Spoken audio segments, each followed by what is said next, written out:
इस वंश में का ये दो भगवान और आ चुके हैं।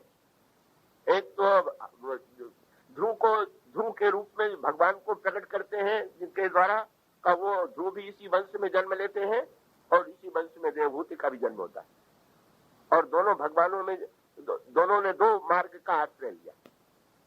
का एक मान्यता ये है कि हमारी जब समस्त कामनाएं पूर्ण हो जाएंगी, जब तक कामनाएं पूर्ण नहीं होंगी तब तक हम पूरी तरह शांत और सुखी नहीं हो सकते। और दूसरी मान्यता यह है कि जीवन में सब कुछ तो कभी मिलेगा नहीं, इसलिए जब तक हम निष्काम नहीं बनेंगे, जब तक हम त्याग और निवृत्ति का जीवन स्वीकार नहीं करेंगे, तब तक सुख और शांति नहीं मिलेगी। इसी को प्रवृत्ति मार्ग और निवृत्ति मार्ग कहते हैं। ध्रुव का मार्ग प्रवृत्ति मार्ग है और देवहूति का मार्ग, उसमें बड़ा सांकेतिक वर्णन का।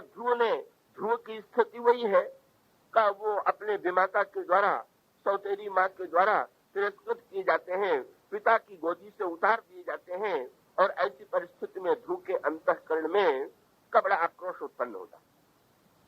तो ऐसा आक्रोश तो हमारे आपके जीवन में भी होता है। हम कोई पद पाना चाहते हैं, कोई गोदी पाना चाहते हैं, और जब वो हमें नहीं मिलता है तो हमारे मन में आक्रोश उत्पन्न होता है।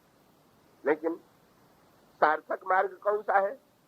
हम लोग ये चेष्टा करते हैं कि वस्तुतः ध्रुव की विशेषता क्या, कि ध्रुव की माता जो का सुनीति है, उनकी विशेषता क्या है? कहा जाता है कि ध्रुव की माता सुनीति के पुत्र है ध्रुव, और दूसरी रानी ध्रुव के जो पिता है उनकी दूसरी रानी है सुरुचि। किसी दिन गोद में सुरुचि के पुत्र उत्तम कुमार को गोद में लेकर के बैठे हुए थे। ध्रुव के मन में भी पिता के गोद में जाने की इच्छा उत्पन्न हुई, तो चढ़ने की चेष्टा उन्होंने किया तो तुरंत माँ ने उतार दिया गोद से और कहा कि अगर इस गोदी को पाना था तो तुम्हें चाहिए था कि तुम मेरे गर्भ से जन्म लेते। तुमने तो ऐसे गर्भ से जन्म लिया है कि जिसको इस गोदी में बैठने का अधिकार नहीं। बालक थे ध्रुव, रोते हुए माँ के पास पहुंचे, पर माँ की विशेषता क्या? बोले ऐसी जो समस्या ध्रुव की थी वो तो हमारे आपके न जाने कितनों के जीवन में आया ही करती। न जाने कितनी बार हम जो पद चाहते हैं वो पद हमें नहीं मिलता है, हम उतार दिए जाते हैं, हमें लगता है, लेकिन हमें सुनीति जब मिल जाएगी तो उसका सदुपयोग होगा। कामना का सदुपयोग, और कामना का सदुपयोग क्या? वे फटकार कह सकती थी, जा करके राजा से लड़ सकती थी, का झगड़ा कर सकती थी, का सुनीति से सुरुचि से झगड़ा कर सकती थी, और पुत्र के मन में ईर्षा द्वेष का बीज डाल सकती थी। लेकिन सुनीति ने उस कामना को भी सही मार्ग में जोड़ दिया।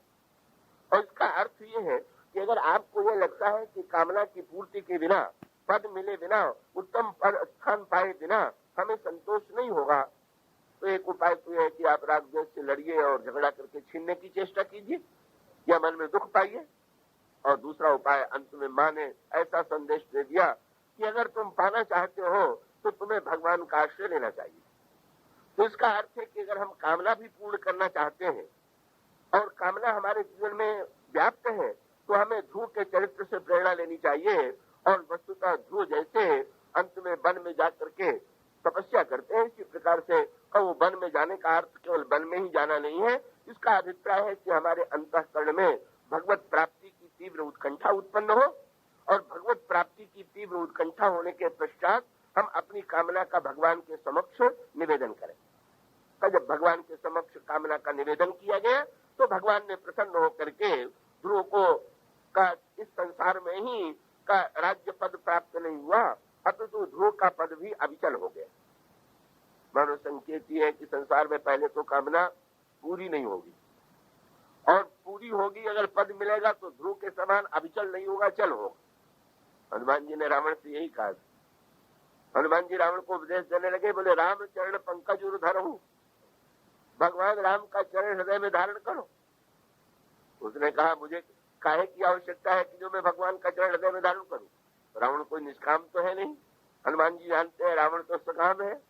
तो तुरंत हनुमान जी ने कह दिया, अरे लंका अचल राज्य तुम करो।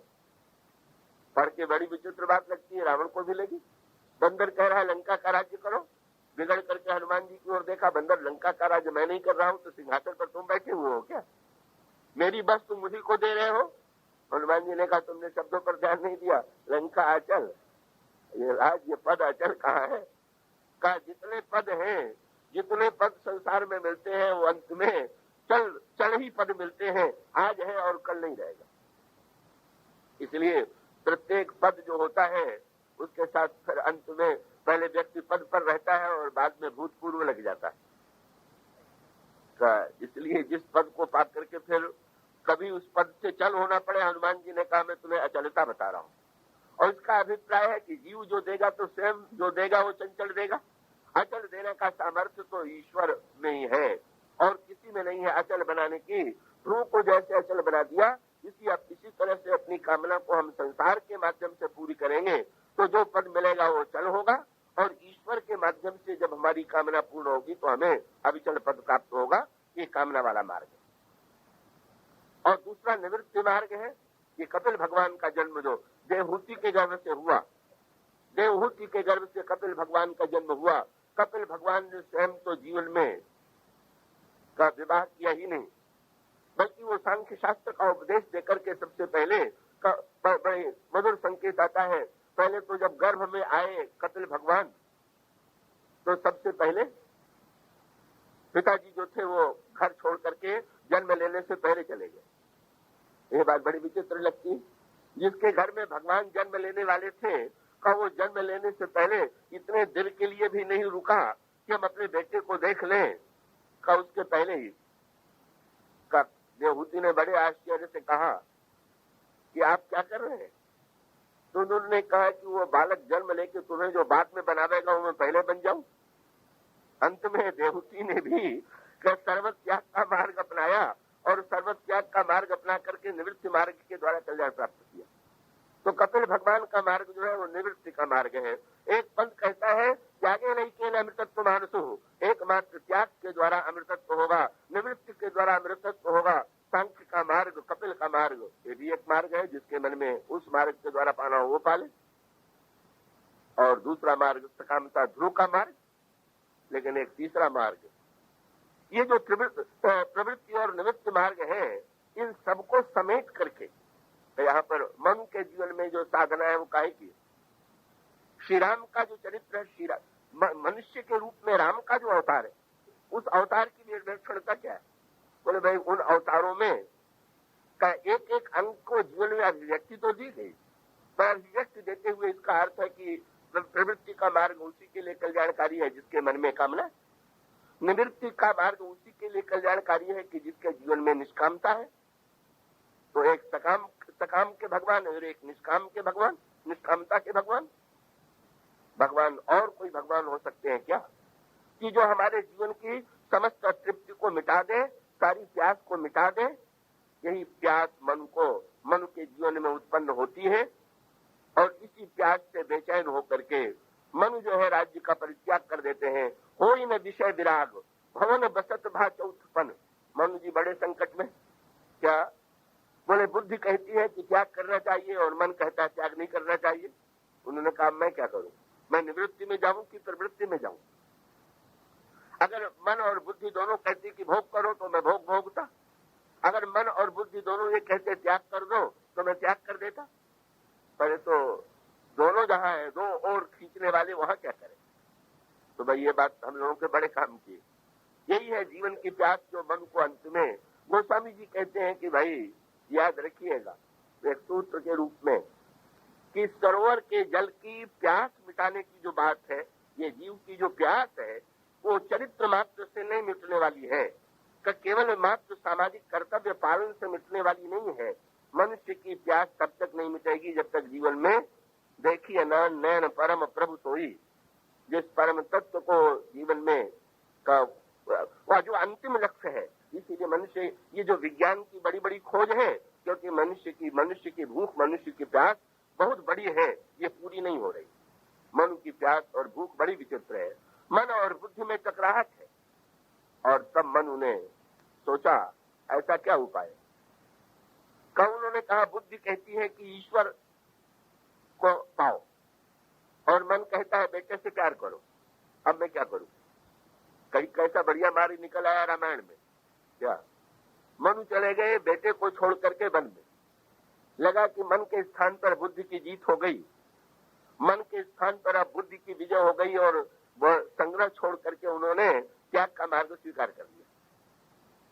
पर साथ में गए तो शत्रुपा जी को भी लेते गए और लेते जाने के पश्चात जब साधना किया और साधना के पश्चात भगवान ने पूछा कि क्या चाहते हो, तो मनु ने बहुत बढ़िया चतुराई, अब उसको प्रवृत्ति का मार्ग कहे कि निवृत्ति का मार्ग कहे क्या?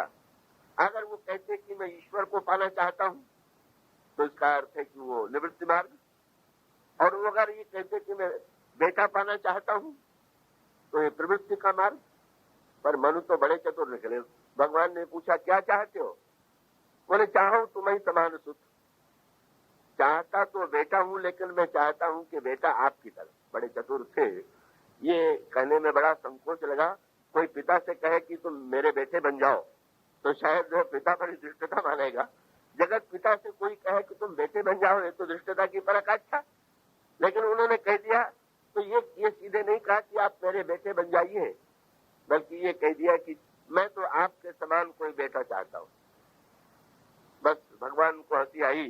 चतुराई पर प्रसन्न होकर के बोले भाई तुम तो बड़े सभ्य हो, मेरे समान पुत्र चाहते हो, पर तुमने तो ऐसा काम कठिन बता दिया कि जो काम मेरे बस का नहीं। आपके बस का भी कोई काम नहीं है। बोले भाई क्या करें, आप उस तरह से खोजो कहाँ जाइए, अब मैं अपनी तरह कहाँ खोजने जाऊं। ईश्वर अगर दो होते तो ईश्वर खोज लेता किसी को, पर ईश्वर तो एक द्वितीय में है। तो ईश्वर ने कहा एक ही उपाय है, नृप तो तने हो हम आई, अब हम ही तुम्हारे बेटे बनेंगे।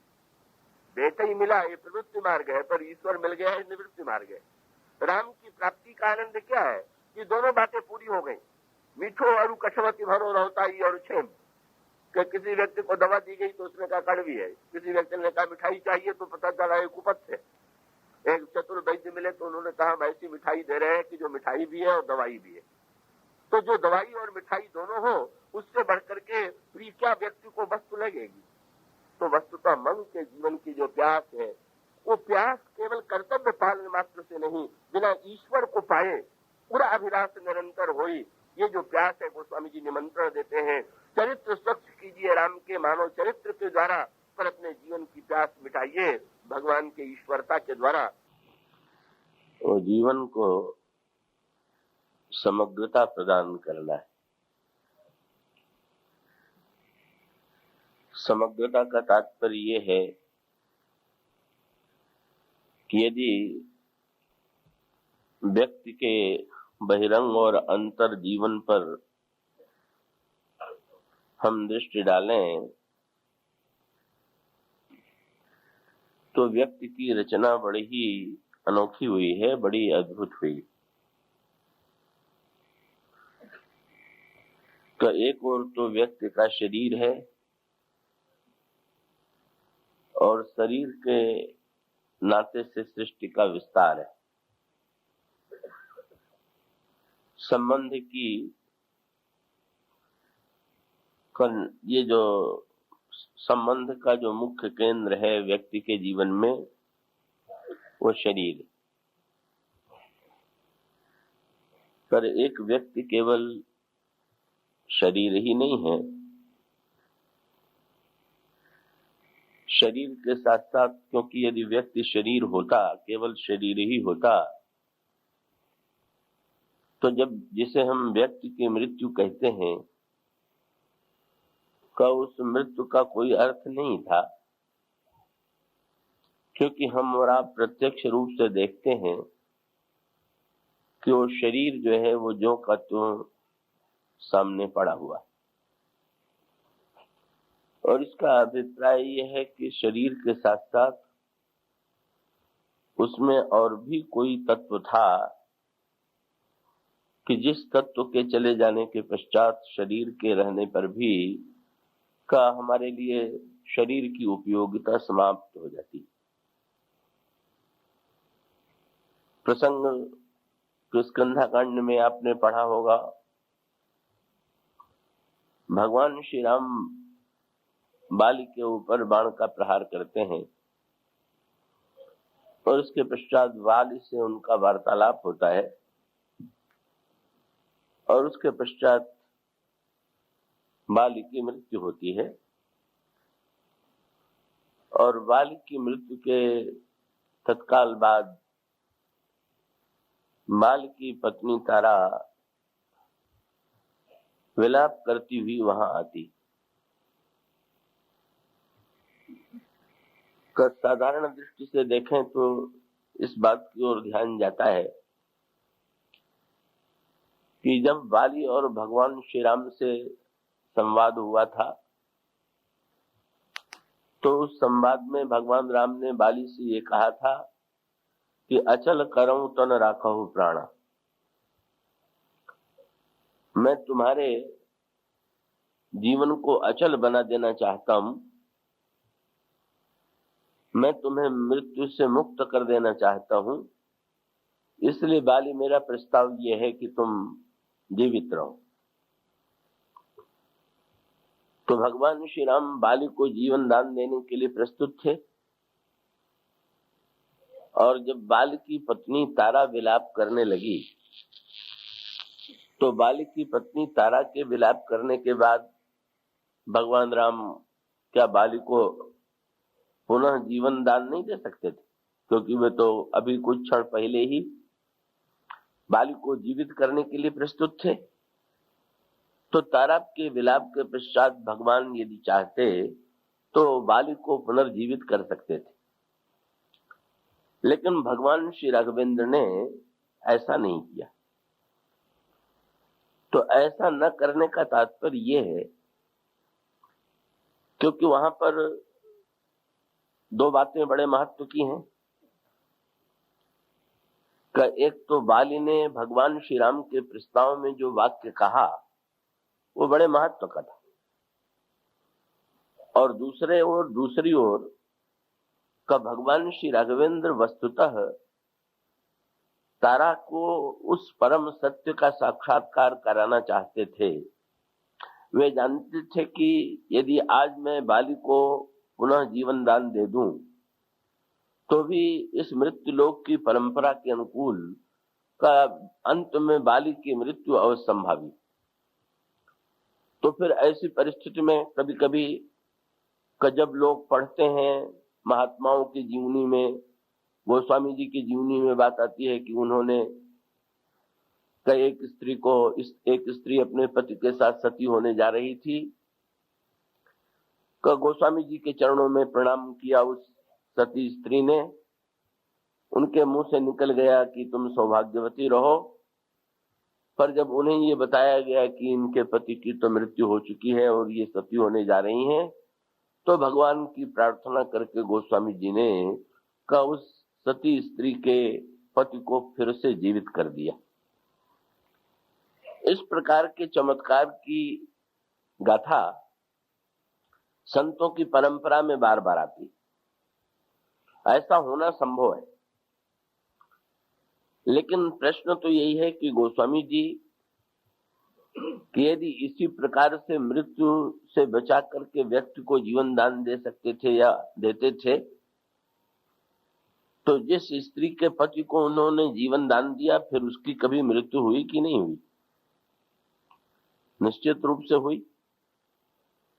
और यदि मृत्यु को जीवित करना ही सबसे बड़ी वस्तु होती तो फिर संसार के लाखों व्यक्तियों में से अगणित व्यक्तियों में से किसी एक व्यक्ति को जीवन दान देने से क्या मृत्यु की समस्या का समाधान हो सकता है? क्या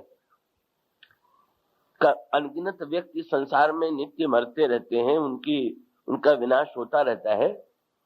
उन व्यक्तियों में से अगर किसी चमत्कार के द्वारा किसी व्यक्ति को जीवन दान दे भी दिया जाए तो उसके द्वारा एक चमत्कार की सिद्धि भले ही हो, पर क्या उसके द्वारा सृष्टि की समस्या का समाधान हो सकता है क्या? और इसका उत्तर यही है कि नहीं भाई, मृत्यु की समस्या का समाधान किसी व्यक्ति को या कुछ व्यक्तियों को जीवन दान दे देना नहीं, अपितु मृत्यु की समस्या का समाधान वो है कि जो समाधान भगवान श्री राघवेंद्र बाली की पत्नी तारा को देते। गोस्वामी जी कहते हैं भगवान ने तारा की व्याकुलता को देख करके तारा को वस्तुतः सत्य का साक्षात्कार कराया। मैं आशा करता हूं कि आप सजग रहेंगे और विशेष रूप से जो सामने बैठे हुए हों तो विषय से ही सजग रहेंगे। थोड़ा विषय विश्लेषण से संबंधित है और वो ये है कि ये जो व्यक्ति की रचना है ये बड़ी विचित्र है, बड़ी विलक्षण है। कि ये नित्य और अनित्य का एक विचित्र संघात। का एक और व्यक्ति का शरीर है, वो यही भगवान श्री राम ने तारा से प्रश्न किया कि तुम ये जो विलाप कर रही हो किसके लिए कर रही हो? यदि तुम ये कहो कि बाली के लिए मैं विलाप कर रही हूं तो तुम्हारी दृष्टि में बाली कौन है? अगर तुम ये मानती हो कि जिस शरीर को मैंने इतने दिनों तक स्नेह किया, प्यार किया, का वही बाली है, तो भगवान राम बाली तारा से कहते हैं प्रगट सो तनु तव आगे सोवा। तो शरीर तो अभी कहीं नहीं गया हुआ, अब भी तुम्हारे सामने पड़ा हुआ है। और यदि अब भी पड़ा हुआ है तो तुम्हें तो दुखी होना नहीं चाहिए, बाली तो अब भी है तुम्हारे सामने। पर यदि तुम ये मानती हो कि वस्तुतः ये शरीर ही बाली नहीं है, इसमें रहने वाला कोई और तत्व है, तो उस तत्व के संदर्भ में मैं तुम्हें विश्वास दिलाता हूं कि उसकी मृत्यु नहीं हुई। यह विचित्र बात, यह हम लोगों का जो जीवन बना हुआ है वो कैसा अनोखा है कि शरीर है जिसकी मृत्यु रोकी नहीं जा सकती और जीव तत्व है जिसकी मृत्यु हो नहीं सकती। एक मरने वाला और एक न मरने वाला दोनों एक दूसरे से ऐसे जुड़ गए हैं कि उसका परिणाम होता है कि जहां पर जो मर नहीं सकता का वो जीव तत्व है। भगवान ने यही तारा से कहा क्षितिजल पावक गगन समीरा पंच रचित अति अधम शरीरा प्रगट सो तनु तब आगे सोवा और जीव नित्य के लगी तुम रोवा। जीव तो कभी विनष्ट नहीं होता है। अगर बाली को तुम जीव तत्व मानती हो तो जीव तत्व की दृष्टि से बाली का विनाश कभी नहीं होगा। परिणाम क्या हुआ? गोस्वामी जी ने कहा उन्होंने बाली को जीवित नहीं किया, पर तारा विकल देख रघुराया दीन ज्ञान हरिलीनी माया।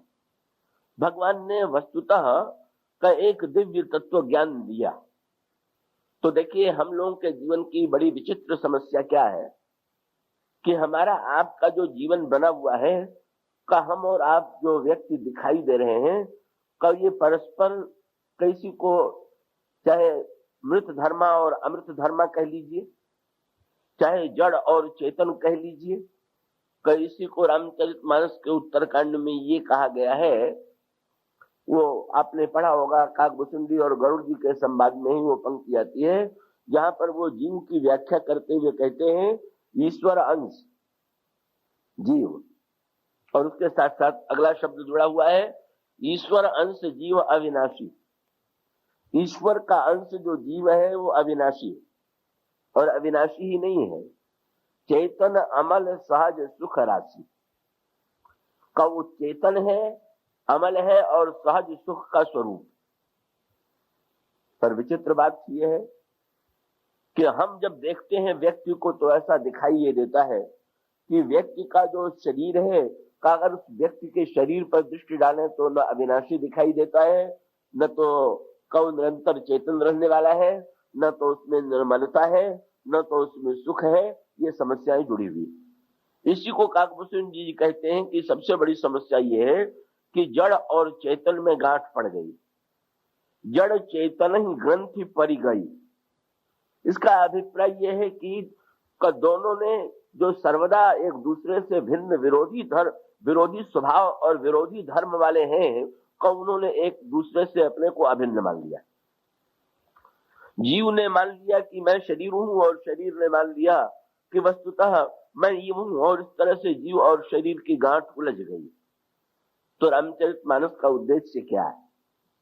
का अगर केवल सामाजिक समस्या का समाधान देना उद्देश्य होता, गोस्वामी जी उसका उपदेश देते हैं। यही गोस्वामी जी में विशेषता है। और वो विशेषता यह है कि जैसे इस प्रश्न में जो मनुष्य के जीवन की ग्रंथि है का उसका समाधान देने की चेष्टा वेदांत और ज्ञान के द्वारा की गई। जो तारा के प्रसंग में भगवान राम ने तारा को ज्ञान दे करके उसके अंतःकरण के भ्रम को दूर करके उसे संतोष दिया। लेकिन कई जो शरीर की नित्यता है, शरीर की अनित्यता और जीव की नित्यता है का अगर इसके ज्ञान से व्यक्ति के अंतःकरण में एक प्रकार के ऐसे वैराग्य की वृत्ति हो कि जिसके कारण समाज के धर्मों की उपेक्षा होने लगे, वैसे संभावना त्याग और निवृत्ति की परंपरा यही है कि जब हमने समझ लिया कि ये अनित्य है, नाशमान है, तो इसके प्रति महत्व बुद्धि, इसको महत्व देने की कोई आवश्यकता नहीं। तो फिर ऐसी परिस्थिति में व्यक्ति के विवेक में ज्ञान के माध्यम से का वो गांठ, जिसको ज्ञान दीपक रामायण में कहा गया है, उसमें ये कहा गया है कि जैसे रस्सी उलझ जाए तो दिया जला करके उसके प्रकाश में का गांठ को अलग करके का रस्सी को खोला जा सकता है। इसी प्रकार से अगर व्यक्ति अपने अंतःकरण में ज्ञान का दिया जला ले तो ज्ञान का दिया जला लेने का परिणाम ये होगा कि उसके अंतःकरण में ये जो एक विचित्र प्रकार की ग्रंथि आ गई है वो खुल जाएगी। ये है ज्ञान का उद्देश्य। लेकिन ज्ञान के उद्देश्य के द्वारा मनुष्य को आत्म तत्व का तो बोध होता है, पर शरीर के संदर्भ में अगर हम मान लीजिए ये मान करके चलें कि ये शरीर मिथ्या है और शरीर के मिथ्या है तो स्वाभाविक रूप से शरीर के नाते से जो माने गए संबंध हैं वो भी मिथ्या है, वो भी झूठे हैं। और ऐसी परिस्थिति में अगर ये व्यक्ति मान करके शरीर और शरीर के संबंधों को मिथ्या मान करके समाज में रहने की चेष्टा करे तो उसका परिणाम यही होगा कि कब वो निश्चित रूप से समाज के प्रति या संबंधों के प्रति अपने कर्तव्य को स्वीकार ही नहीं करेगा। तब इन दोनों का सामंजस्य कैसे हो? इसका अभिप्राय यह है कि हम अनित्यता के सिद्धांत को समझ करके आत्म तत्व में भी स्थित हो जाएं। ये भी एक आवश्यकता है। उसकी आवश्यकता विशेष रूप से इसलिए होगी कि अगर उसमें स्थित नहीं होंगे तो हमको जीवन में बार बार दुख झेलना पड़ेगा। लेकिन अगर निरंतर हम उसी में स्थित रहेंगे तो समाज में जो पग पग पर व्यवहार करना है वो व्यवहार करना हमारे लिए कठिन हो जाएगा। इसलिए आवश्यकता क्या है कि ये जो समाज शास्त्री हैं, जो समाज की व्यवस्था पर दृष्टि डालने वाले हैं, का वो शरीर और शरीर के संबंधों को आधार बना करके समाज की व्यवस्था को चलाना चाहते, और जो ज्ञानी है का वो शरीर से अलग हट करके आत्म तत्व की ओर व्यक्ति को ले जाना चाहते। रामचरितमानस की दृष्टि क्या है? गोस्वामी जी भगवान श्री राम को जिस रूप में प्रस्तुत करते हैं उसका तात्पर्य क्या है? श्री राम को अब वहां पर वो बताना ये चाहते हैं, दिखाते ये हैं, और इसीलिए उन्होंने इसकी ओर जो संकेत किया वो संकेत आपके सामने पिछले 2 दिनों से चल रहा। और वो संकेत ये है कि भाई ऐसा कोई उपाय है क्या कि मृत्यु के क्षण में अगर शरीर की अनित्यता जान करके हमारे मन में शरीर से वैराग्य उत्पन्न हो जाए तो अनित्यता के ज्ञान का सदुपयोग है। पर अनित्यता के ज्ञान से अगर व्यक्ति के जीवन में बिल्कुल कर्तव्य ही न रह जाए, समाज के प्रति जो व्यवहार की परंपरा है वही न रह जाए, तो फिर ऐसी परिस्थिति में अनित्यता का ज्ञान जो है उस व्यक्ति को समाज के लिए सर्वथा अनुपयोगी बना देगा।